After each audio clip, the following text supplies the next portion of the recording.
Hey, how is everyone? Um,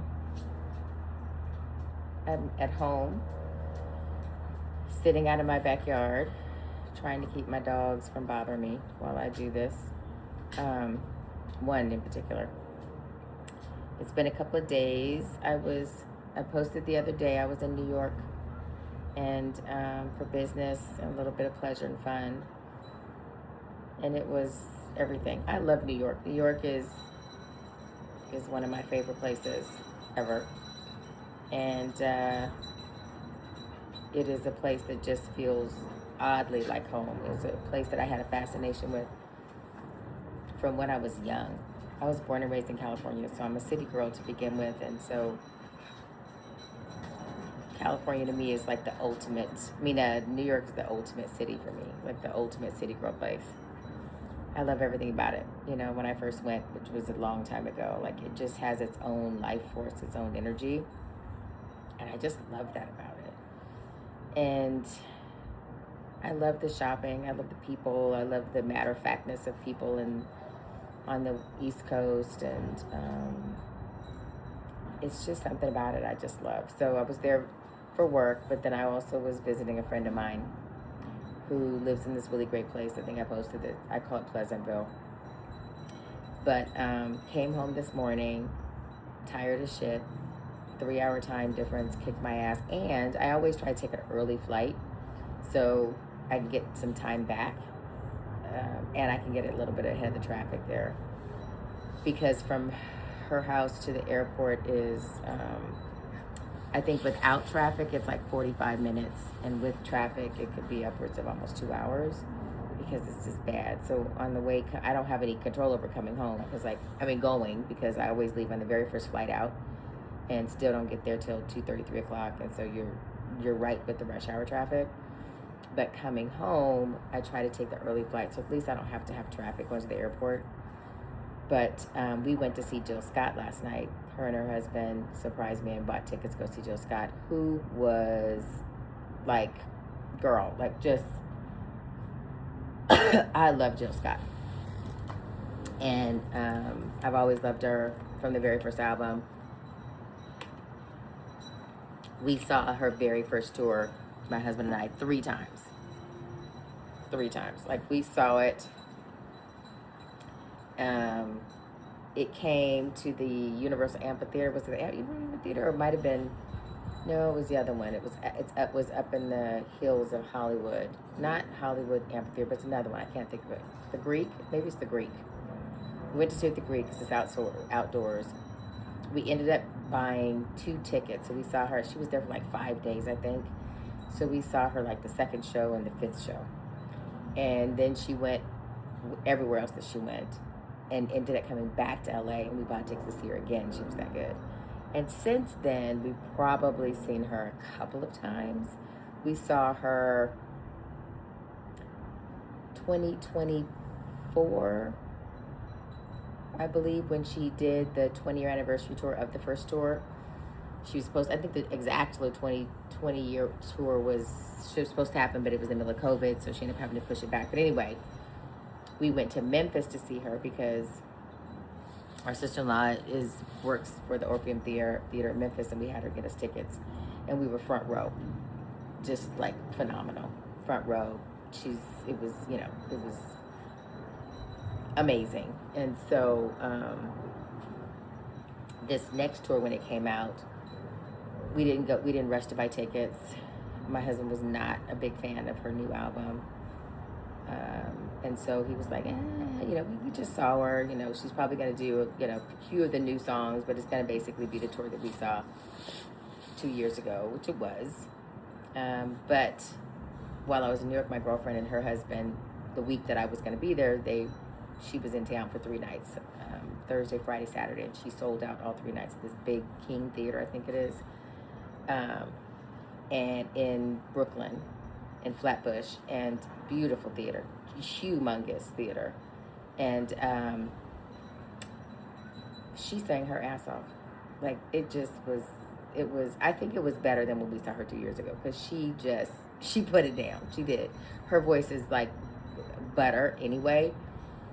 and she's theatrical and she talks to the audience like, so you feel like you're just talking to like a homegirl or whatever, but that can just actually sing the freaking telephone book. But it was so good, and he had got his really great tickets. We were in the balcony, but the very front row of the balconies, there was nobody in front of us, and we were dead center. So we were front row, dead center. Like, it was phenomenal. We'd have to stand up, we'd have to look over his right head. It was phenomenal. And I'm hoarse a little bit because, of course, it was a sing along as far as I was concerned. So I sang along to most of the songs, and it was just fun. Like, it was such a great trip to spend time with the my client, who is phenomenal. My client is Misty Copeland. I've worked with her foundation, the Misty Copeland Foundation. I feel like I'm drugged because I'm just so tired. And so we spent the week together working on strategy this week, and it was just, her. I don't think I've ever met a more genuine and authentic celebrity in my life. Like, she's just the kindest, the most down to earth, the most amazing human being. Every time I'm in the room with her, I'm smiling or I'm laughing, or a combination of the two, because it's just like I'm having a conversation with a girlfriend. Well, I guess I kind of am in a weird way nowadays, but she's just an extraordinary human being, and I just really enjoy working with her, and the heart that she has for the kids that she serves, and then the team that she has that they've hired, including all of the different consultants that support them. Like, it's just such a, like, the caliber and quality of people that work with that organization is amazing, and the love and the real passion and purpose that they have for what she does and what it is that she's trying to accomplish, it just oozes out of their pores, and it's such a beautiful thing. So they're like family, and whenever I go, they're always super excited that I'm there. They're like, why can't you just move here? We just want you to be here all the time. And I'm like, I want to be here all the time, because I love New York, and two, I genuinely enjoy working with them. A lot of young, like, they're all young and super talented and super smart, and they're like sponges, and I just love it. And so you add that to great food and great friends, really purposeful work. The weather they had that one, the summer nights that I love. It did kind of suck towards the last end of it, is because they had the fires coming in, the smoke coming in from Canada, apparently, because they were having some fires. So I want to say it was Wednesday night was the first night that we came out of the office, and we went to eat dinner as a group. And when we came out at the end of the night, I remember thinking, God, I smell smoke. So I just assumed something was on fire in the city. And it turned out that it was the smoke coming from Canada. So by the time we left dinner, you could really smell it. Like, the air didn't seem to be thick, but you could smell it. Like, it was as if it was right there with you. Like, something was burning like a block away or something. And the next morning, there was this haze over the city. Like, you could, even as we were driving in, you could just see there was a haze, and the smoke was really thick. People were wearing masks at that point. There were people that had on masks. My girlfriend wore a mask, because you could tell that it was getting thicker. And that was Thursday. That was yesterday. And it didn't bother me as much. And I hate to say this, and maybe it's true, maybe it's not true, but we don't always, but we have a lot of fires in California. And year for last, what was that, 2024, early 2025, maybe it was early 2025, we had the Pacific Palisades fires. A couple years before that with Malibu fires. We've had quite a few fires, and so it just didn't infect me. When we had the PV fires, they lasted for the smoke lasted for weeks. Literally, it was weeks of just smoke in the air, really bad air quality. One, because the fires lasted for so long, and then even once they finally got the fires in control, it was just simmering smoke. Everything was just so. Unfortunately, it didn't bother me. Like, there were people that their eyes were burning, or they had their throats were starting to get itchy and all that. I was just like, fine. She was like, you want a mask? I'm like, no, I'm good. So we went to see Jill Scott, and we went to this little Haitian. It was a Haitian. I want to say it was like a Haitian restaurant bar that was in Flatbush. That was a couple of blocks down because the crowd was. It was like because it was sold out. It was like crazy. People everywhere, and they were checking bags and all that kind of stuff. And so we were like, yeah, we're gonna go grab a drink. We'll let everybody else stand in line and do that, but we're not gonna do that. So we went into this little bar, and baby, that beautiful brown woman. When I ordered my drink, it was some kind of, I don't know, some funny name drink, but it had tequila and pineapple juice and passion fruit juice and a little bit of 7-Up and some grenadine in it. And it was tropical, which I love. And I sat there and watched that because we sat at the bar. I sat there, that girl put 3 shots. She put a shot to keep the bottom of the drink. Then she put like the pineapple juice and some ginger in the middle. Then she did another shot, and then she put the passion fruit juice and I think in 7-Up, and then she put another shot, and then she put the grenadine on top of that. I was like, yeah, I'm not going to be able to drink all that, and we need to order an appetizer because you can pick me up off the floor. It was good, but ooh, it was not. I was like, they were not playing. Like she was not a soft pour at all, which was lovely and dangerous. And my girlfriend got I don't know what she got, but it was something simple. I think it was like a shot of, I don't know, but whatever it was that she gave her a double shot of it. It was vodka and tonic. That's what she got, vodka tonic. She gave her a double shot of vodka and a little bit of tonic and lemon. And she said, when she took a sip of her, she was like, good God. And she was like, can I have ice? Because this, like, I need some ice to go. But and then her husband got a margarita, and he was like, it's how I like them, like stiff.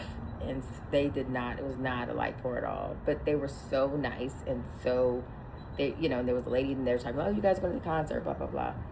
And so it was just fun. Like, it was just such a fun weekend. And then, I didn't realize how far Brooklyn and Flatbush was from the city. And so literally, like, on the backside of the city, we were all the way around the city almost.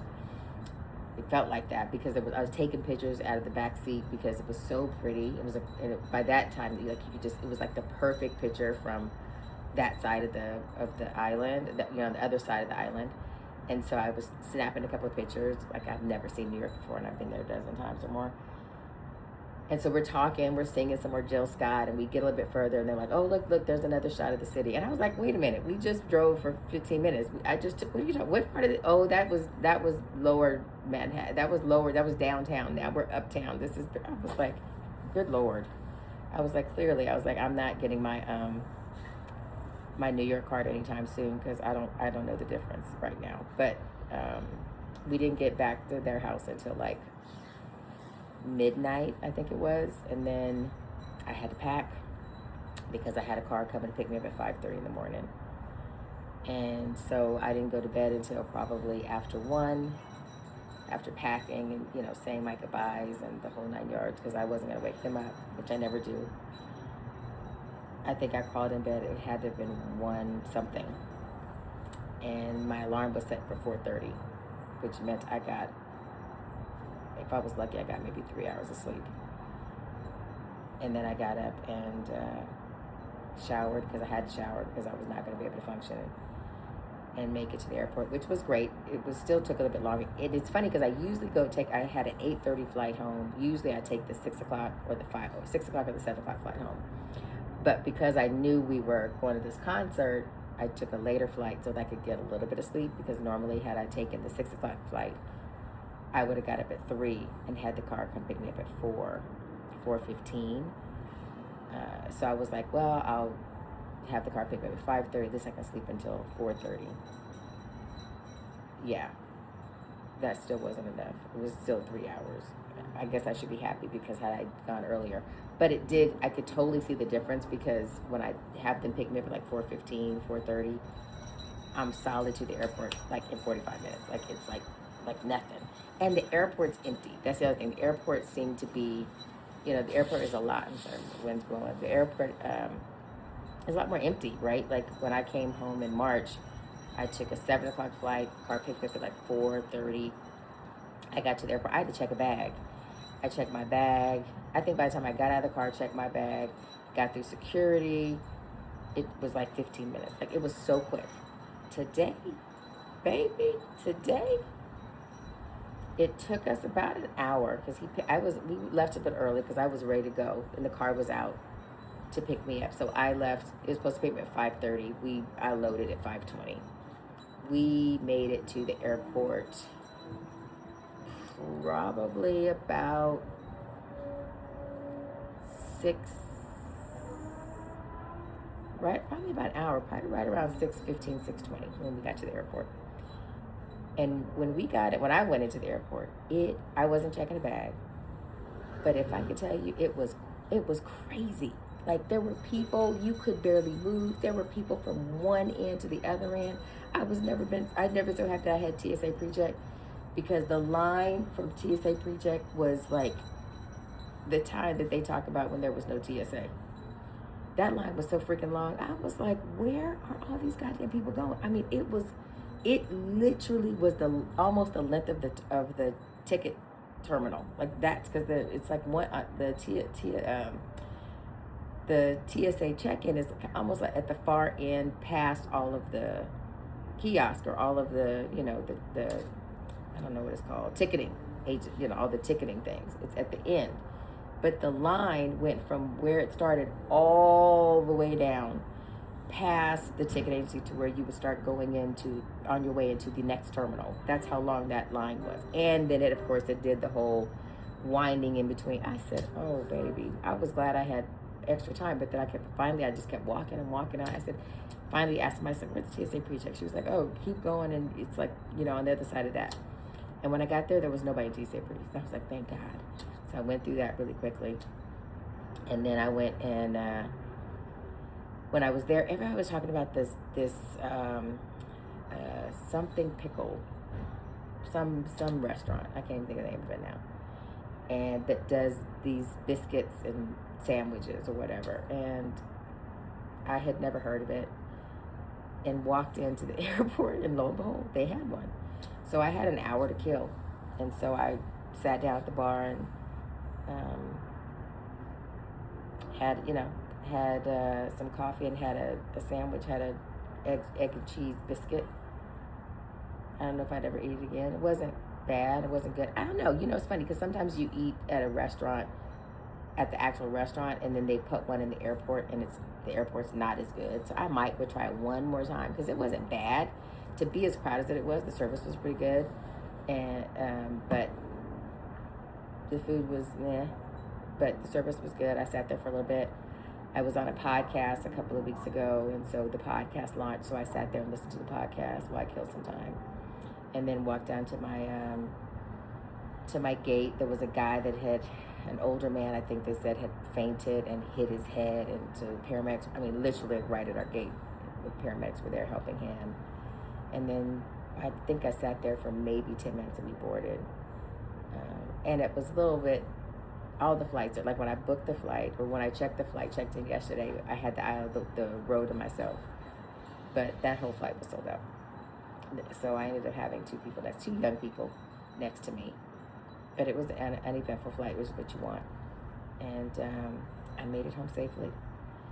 And thank God the air conditioning, we had a power surge, so the air conditioner was out for a couple of days, but I hurried up and helped my husband get that fixed because he was like, I'll just wait till you get home. I said, no, I don't want to come home to a hot house, so I'll help you get that fixed while I'm in New York. So we got the air conditioner fixed.